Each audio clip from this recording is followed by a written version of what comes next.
नमस्कार दर्शकों, आज हम बात करने वाले हैं सोने की उस धातु की जो केवल गहनों की शोभा नहीं बल्कि अनिश्चित दौर में भरोसे की सबसे मजबूत मिसाल मानी जाती है। जब दुनिया की अर्थव्यवस्थाएं डगमगाती है, तब जब युद्ध, महंगाई और मुद्रा की स्थिरता बढ़ती है, तब निवेशकों की नज़र सबसे पहले सोने पर टिकती है।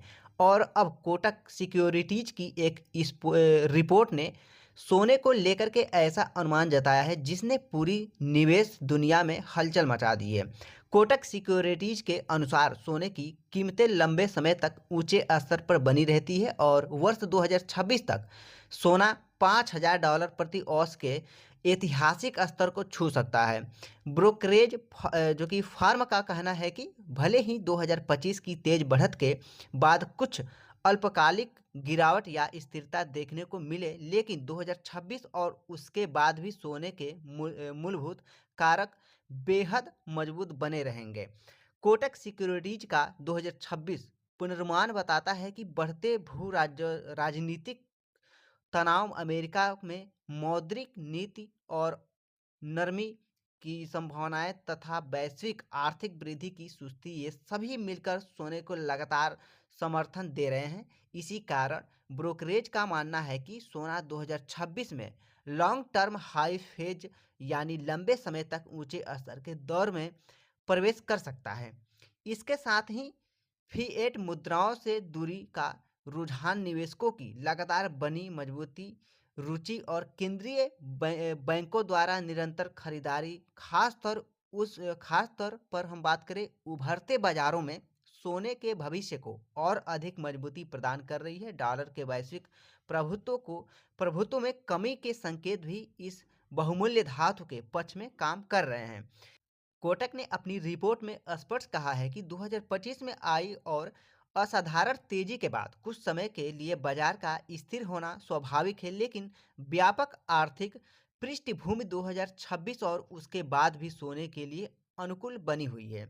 यदि वैश्विक बाजार पर नजर डालें तो कॉमेक्स कॉमेक्स में सोने की कीमत $4,000 प्रति औंस के पार पहुंच चुकी है और अक्टूबर में यह $4,380 के रिकॉर्ड स्तर से भी ऊपर रही। सिर्फ 2024 के अंत से अब तक सोने में 55% से अधिक की बढ़त देखी गई है। वहीं 2025 में इस धातु ने 50 से अधिक नए रिकॉर्ड बनाए हैं।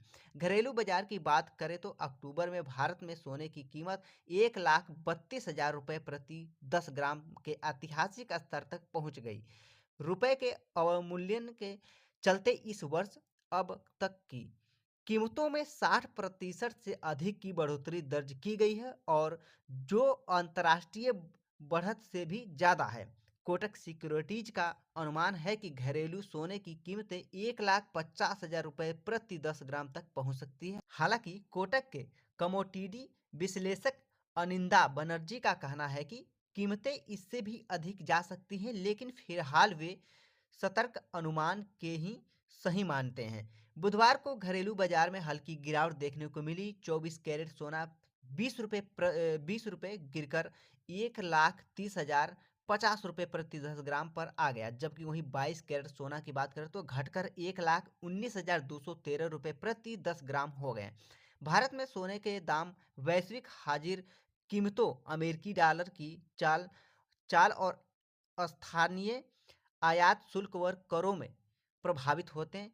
दिलचस्प बात यह है कि भारत में सोना दुबई की तुलना में लगातार महंगा बना हुआ है। 10 सितंबर को भारत में 24 कैरेट सोना जहां 1,30,050 रुपये प्रति 10 ग्राम था, वहीं दुबई में यही सोना 1,12,816 रुपये में उपलब्ध था। यानी दोनों के बीच करीब 17,234 रुपये या 15.28% का अंतर देखने को मिला। अब सवाल उठता है कि सोने की कीमतों में अचानक स्थिरता या मामूली गिरावट क्यों दिख रही है। विशेषज्ञों के अनुसार यह कमजोरी का संकेत नहीं बल्कि तेज बढ़त के बाद एक स्वाभाविक ठहराव है। डॉलर में लगभग 5% की मजबूती के बावजूद सोने की कीमतों का टिके रहना सही आंतरिक मजबूती को दर्शाता है। मौसमी दृष्टि से भी नवंबर के अंत में जनवरी के मध्य का समय ऐतिहासिक रूप से सोने को समर्थन दे रहा है। दिवाली के बाद महंगाई में थोड़ी नरमी जरूर आई है, लेकिन व्यापारी और दीर्घकालीन निवेशक अभी भी संभावित तेजी को लेकर सतर्क और असमान्वित बने हुए हैं। तकनीकी रूप से सोना अपने 50 दिवसीय मूविंग एवरेज पर मजबूत सपोर्ट बनाए हुए हैं। भू राजनीतिक तनाव में हल्की नरमी और जोखिम लेने की भावना लौटने के बावजूद सोने की कीमतों का न गिरना इस बात का प्रमाण है कि सोना आज भी भरोसे का सबसे मजबूत निवेश बना हुआ है। तो दोस्तों, ये था आज के कुछ अपडेट आप लोगों के लिए, और मिलते हैं अगले अपडेट में न्यू वीडियो के साथ। तब तक के लिए जय हिंद, वंदे मातरम।